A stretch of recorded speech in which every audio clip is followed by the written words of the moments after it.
Bem, minha gente, nós vamos falar aqui sobre 3 narrativas em diálogo: o texto, os tradutores e os leitores, a partir da obra Bíblia e Cultura, Tradição, Tradução e Exegese, que é um material da Fonte Editorial, organizado por Marcelo Carneiro, meu amigo de WhatsApp. Então vamos ler aqui o que está na página 29. Pensar as culturas como narrativas permite ver o outro como um acontecimento impossível de aprisionar em conceitos rígidos e estáveis, unívocos e unidimensionais. Partir deste ponto para uma reflexão sobre a tradução no contexto do multiculturalismo acarreta 2 consequências. Por um lado, põe em xeque toda a pretensão de equivalência absoluta nas traduções, coisa negada já pelas novas teorias de tradução. E por outro, redimensiona os aportes das equivalências dinâmicas e funcionais, radicalizando-as. Agora, para falar do diálogo, necessitamos irmanar as instâncias que entram em jogo, isto é, o texto bíblico, o tradutor e o leitor. Por isso as figuras do corpo e da narrativa são importantes. O mesmo se diz sobre o texto, porque no fim e depois uma narrativa também é texto, e um texto narrado é um corpo. O semiólogo Roland Barthes dizia que no círculo dos eruditos árabes se fala do texto como corpo. Se o corpo é texto, então o tradutor e o leitor também são texto, já que são corpos constituídos por infinidade de tecidos. O texto é tecido igual aos corpos, uns de carne e outros de sinais linguísticos, porém todos são narrativas, corpos e textos. Esta terminologia simbólica, corpo e texto, é importante porque rompe o fundamentalismo da vida, da concretude e espontaneidade, nas 3 instâncias, tradutores, texto bíblico e leitores, na aproximação que tentamos fazer neste artigo. Destas 3 instâncias narrativas, a dos leitores constitui o motor que coloca em movimento o diálogo no processo de tradução, porque não se traduz a Bíblia por traduzir, para impor uma mensagem, mas porque se quer compartilhar uma mensagem dignificante com determinada audiência quando esta o solicita, quando esta quer escutar ou ler na própria língua o que tem escutado e lido em outra. E se estes leitores pertencem a culturas marginalizadas, a satisfação será maior, pois verá reivindicada a sua cultura, porque a língua materna é algo que se sente e não só se compreende. Falar ou ler outro idioma não materno não abarca os níveis psicológicos e linguísticos como acontece com a língua materna. Uma boa tradução é aquela que consegue que seus leitores se apropriem da mensagem. Esta reapropriação se consegue em profundidade quando se lê na língua materna e se compreende o conteúdo, um conteúdo recriado, segundo a cosmovisão da audiência. Vemos nos leitores potenciais de determinada cultura, aqueles que indiretamente vão indicando aos tradutores o caminho a seguir nas encruzilhadas do processo de tradução. O marco cognitivo e o contexto específico é o que desafia o tradutor a plasmar a leitura que ele ou ela faz da narrativa bíblica, a narrativa que compartilhará a mensagem. Por isso haverá que dizer que no momento em que se emite uma mensagem de determinada língua a determinados receptores, estes simultaneamente emitem mensagens na cabeça do tradutor de como essa mensagem poderia se expressar. Aqui estamos diante de um diálogo implícito entre os leitores potenciais contextualizados e os tradutores também contextualizados, um diálogo no qual se entrecruzam todos os elementos que conformam o detrás e o enfrente das próprias narrativas. Este diálogo implícito e permanente entre os tradutores e os leitores estará sempre presente no diálogo que o tradutor desenvolve com o texto bíblico. O tradutor inicia o diálogo com o texto-fonte, ao explorar seus sentidos. É nesse momento que o texto cobra vida, ou seja, no momento em que se deixa explorar pelo olhar de seu tradutor, o primeiro leitor, que não só quer lê-lo, e sim recriá-lo em outra narrativa. O texto responde exibindo sua polissemia, desdobrando sentidos que transbordam seu discurso, porque o detrás e o enfrente, investigado pelo intérprete, ou seja, o tradutor, quer seja em nível intratextual ou extratextual, colaboram para que o leitor primeiro, tradutor, encontre aqueles sentidos coerentes e pertinentes para os leitores segundos, que têm em mente. Nunca há uma só possibilidade. A plurissignificação não o permite. O tradutor tem que interpretar primeiro, tomar decisões e optar. Suas opções desvelarão sua identidade, uma narratividade cúmplice de uma audiência particular. Encontramos, pois, nessa exploração de parte do tradutor e nessa exibição de possibilidades de parte do texto bíblico, 3 narrativas em diálogo, cujo fim é o de dar à luz uma nova narrativa. Com esta narrativa deverá estar enquadrada nos parâmetros de uma cultura diferente à da língua-fonte.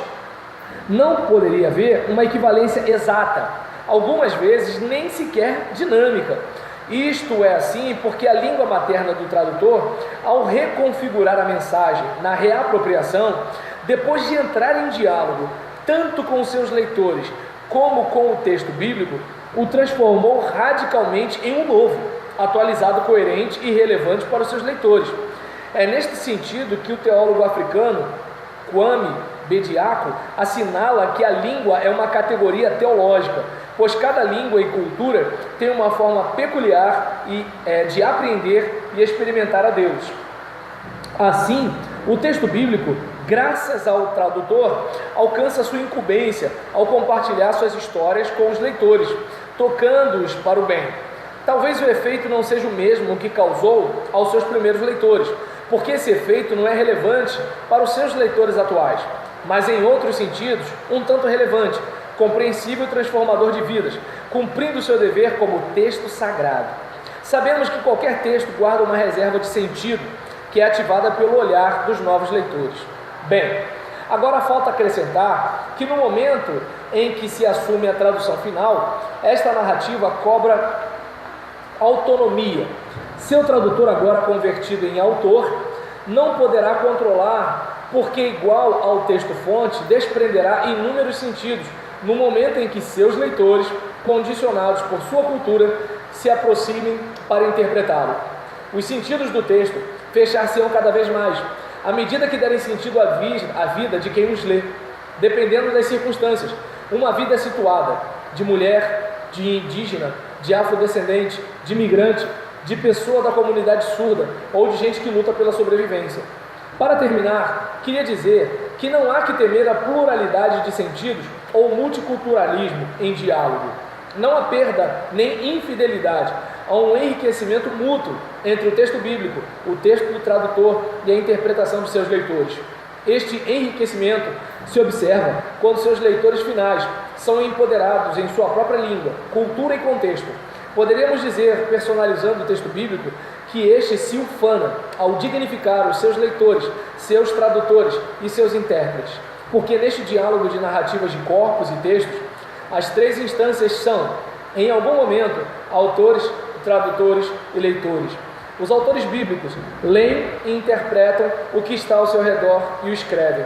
Os tradutores leem, interpretam e traduzem o texto bíblico, mas ao produzir uma tradução, se convertem em autores, e os leitores leem a tradução, a interpretam e traduzem para a sua situação particular. Porém, ao produzir uma interpretação, se convertem em autores de determinada interpretação. As identidades de todos eles se manifestam por meio de suas obras. Um texto, uma tradução e uma interpretação. E aí, diante do que nós falamos aqui, o que a gente pode observar? A gente pode observar o seguinte: quando nós observamos aqui o texto dizendo para a gente a respeito de você como o mesmo colega da última aula, né, o Anderson, tá assim, tô vendo só a narrativa, Roberta, e tô gostando, né? Então, o que acontece? Quando a gente se depara com o texto, a gente precisa lembrar o seguinte: nós temos um autor sagrado, que ele é movido a escrever o texto inspirado. E o que acontece? Esse texto, ele é escrito de uma forma em que, lembra, a Bíblia é a palavra de Deus em linguagem humana. Então, ele é escrito de uma forma que não violenta, não estupra a característica do seu autor. Então, o indivíduo, ele escreve com a mente que tem, ele escreve com a cabeça que tem, ele escreve usado por Deus, mas sem deixar de ser quem é. Ele não está psicografando. Ele, por exemplo, não teve os sentidos arrebatados.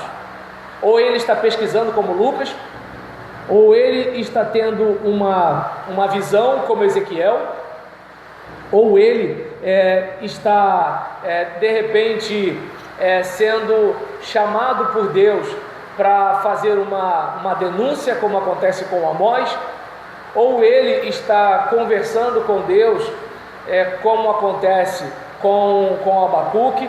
E diante desse caso, todos eles estão pensando, estão raciocinando, eles têm um contato com o sagrado e eles têm um contato com o humano. E aí, diante disso, eles escrevem na linguagem que o povo entende, na mentalidade que o povo entende, porque eles escrevem na linguagem deles e na mentalidade deles, de acordo com a época deles. Aí o que o tradutor faz? Não vamos esquecer que antes de termos as traduções como nós temos, tivemos a Septuaginta. Já tiveram uma aula sobre Septuaginta, não já? Então, aí o que acontece?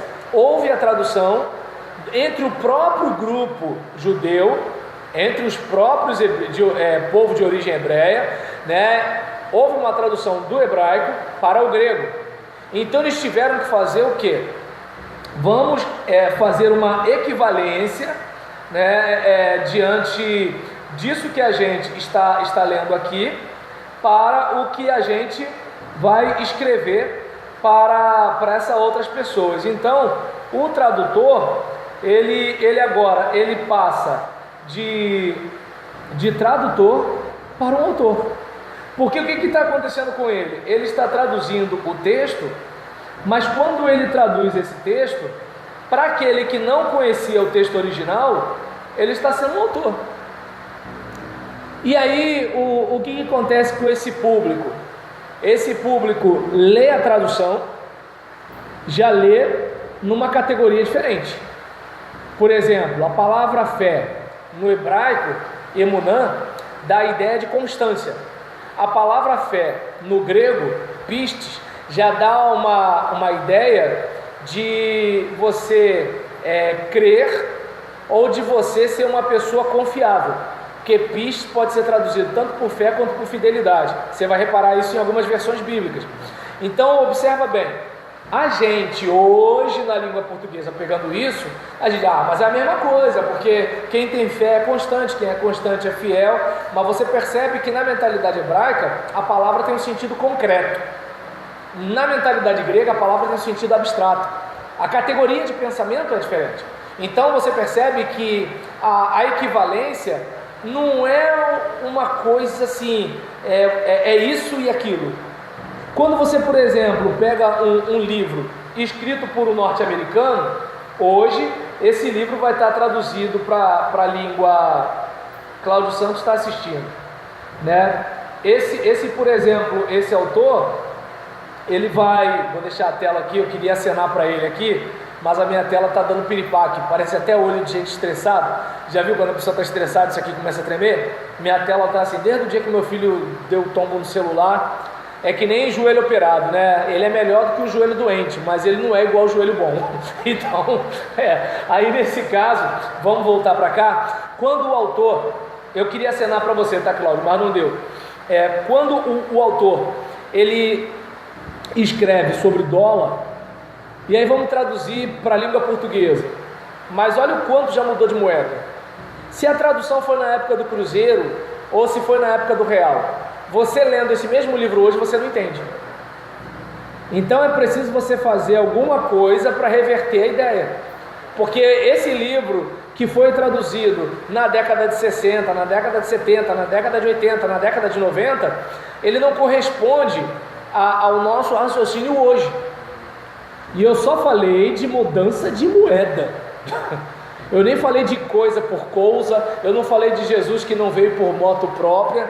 Ué, Jesus veio com que moto, né? Então, aí você percebe, olha como as coisas mudam, como a língua é dinâmica, em que corre o risco de que um indivíduo que está lendo, por exemplo, digamos que alguém não saiba que todavia é uma conjunção adversativa, pensa que todavia é a mesma coisa de toda a vida. Essa pessoa, na hora de pregar, ela vai pregar diferente. Entende? Então, pode parecer bobeira, mas você como leitor acaba, mesmo como intérprete, virando um novo autor. E aí eu não sei se você consegue perceber que assim, é claro que nós como cristãos vamos achar absurdo a hermenêutica aqui, né, em que a comunidade LGBT, LGBTI, LGBTT, eu não sei mais em quantas siglas está, mas agora a gente vai achar absurdo o indivíduo viver a sua cristandade ou o seu cristianismo dessa forma. Mas quando, por exemplo, lá na Rua Azusa surge o movimento pentecostal, como a gente conhece hoje, as igrejas históricas deviam ter achado absurdo uma nova leitura da Bíblia, né? Em que, por exemplo, peraí, a gente nunca viu dessa forma durante todo esse tempo, e de repente começaram a ver. Então, como é que você traduz que Jesus é o pão da vida numa comunidade que não tem pão? Como é que a gente faz o vinho da ceia numa comunidade que não tem vinho? Como é que você traduz isso? E nisso que você contextualiza, de certa forma a equivalência muda. Eu não sei se está dando para perceber que assim, quando a gente fala sobre hermenêutica, a gente muitas vezes entende que a gente está pegando aquele caminho, né, em que a imagem e o som estão ótimos. Pode assinar para o seu amigo? Opa, valeu Sidney, abraço. Aí nesse caso, ou seja, só está tremendo na minha tela. Gente, me dá um celular novo.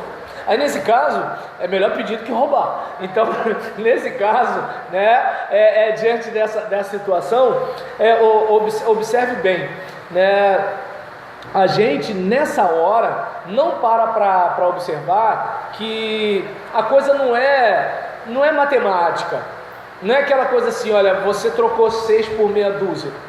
E isso tem que ajudar a gente a ter humildade. Então, por exemplo, você pode saber grego, hebraico, aramaico e língua portuguesa. Você pode até saber, mas você não tem como se livrar de quem você é. Entende? Na hora que você pregar, você também precisa lembrar disso. Se você está numa igreja de rico e você é o único que vai de ônibus para a igreja, cuidado, porque isso pode afetar a sua pregação, sim. Entende? Se, por exemplo, você é branco e o seu pastor é negro, isso pode afetar o seu entendimento das escrituras, sim. Se você, por exemplo, é militar e o seu auditório é civil, isso pode afetar. Por quê? Porque quem você condiciona a sua leitura, e você tem que estar atento a isso. Por mais que, mas eu sei grego, eu sei hebraico, eu sei aramaico, eu sei português, eu sei latim. Tá, mas eu não sei se dá para perceber que a parte mais difícil para a gente gerir é o nosso mundo interno.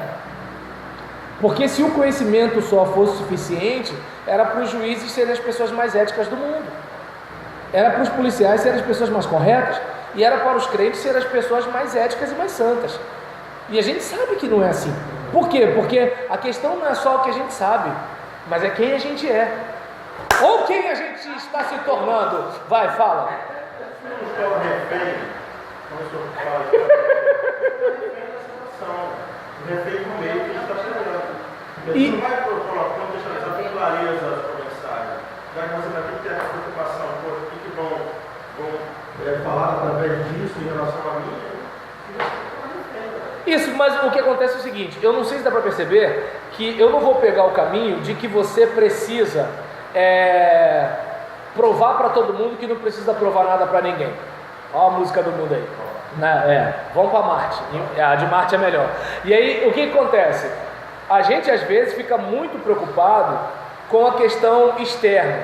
Só que isso a gente não tem controle.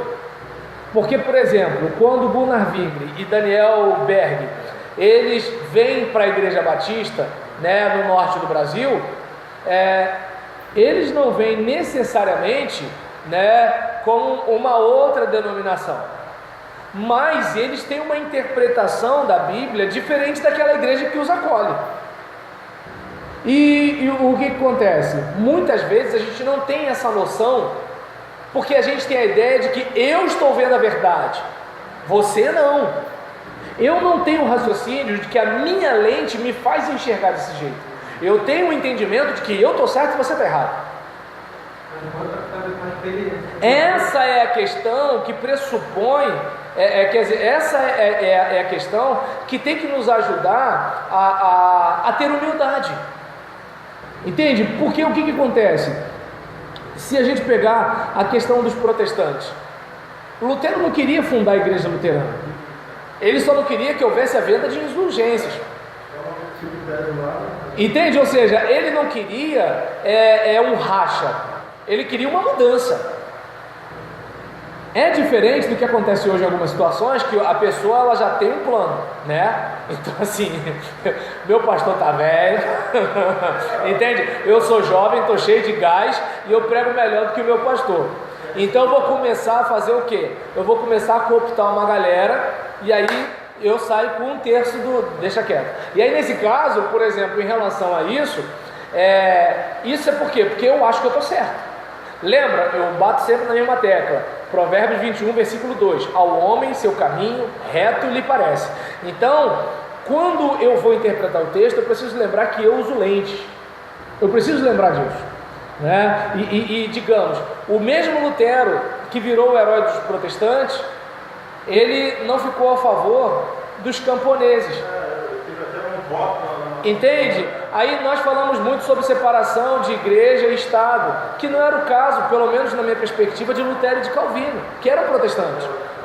Então você percebe que assim, a gente às vezes tem uma ideia romântica e a gente tem um mito fundante, não é minha história, não é minha praia, mas às vezes a gente colore com cores mais fortes o passado de uma tal forma, que nem porque a nossa igrejinha lembra como era.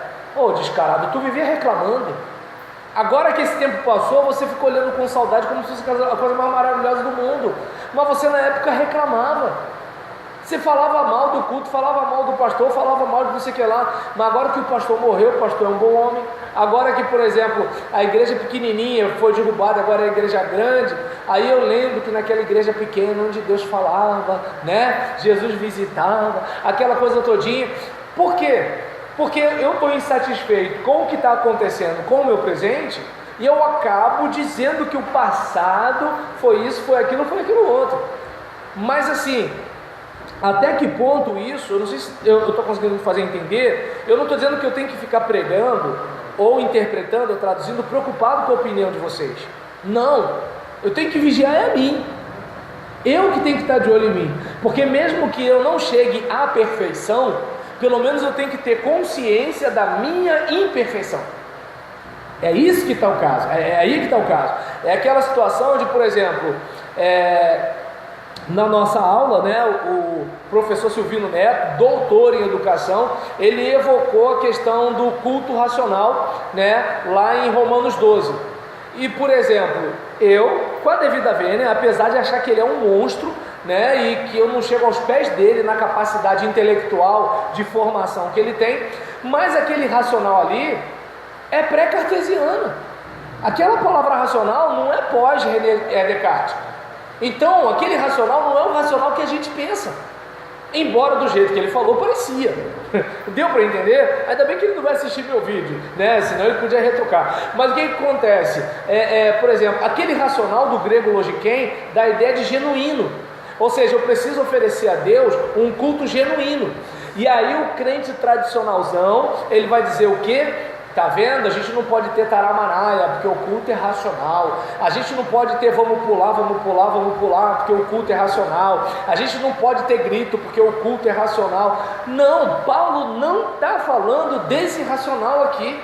Paulo não conhece René Descartes, entendeu? Então, Paulo está falando de um culto genuíno. Essa mesma palavra está lá no que desejai ardentemente o leite genuíno, né? Então, ou seja, o leite espiritual. Tanto que é que na nova versão internacional, a palavra racional, na nota de rodapé, em cima está racional para agradar, né, gregos, troianos e baianos, mas na nota de rodapé está ou espiritual.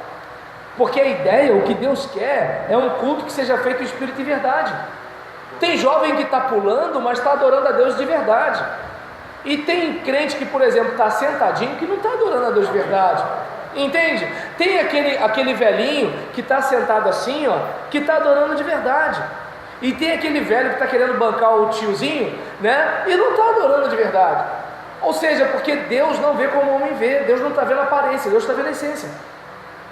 Agora, quando você pega o racional e pega esse racional do racionalismo cartesiano, que não tem absolutamente nada a ver com a situação do apóstolo Paulo, que está muito tempo atrás, aí entende a importância da humildade?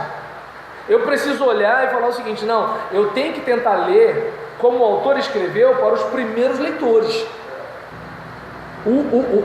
Mas eu gosto de falar muito sobre a questão de... Deixa eu olhar aqui o meu relógio. Não, melhor, o Datânia é que me ajuda.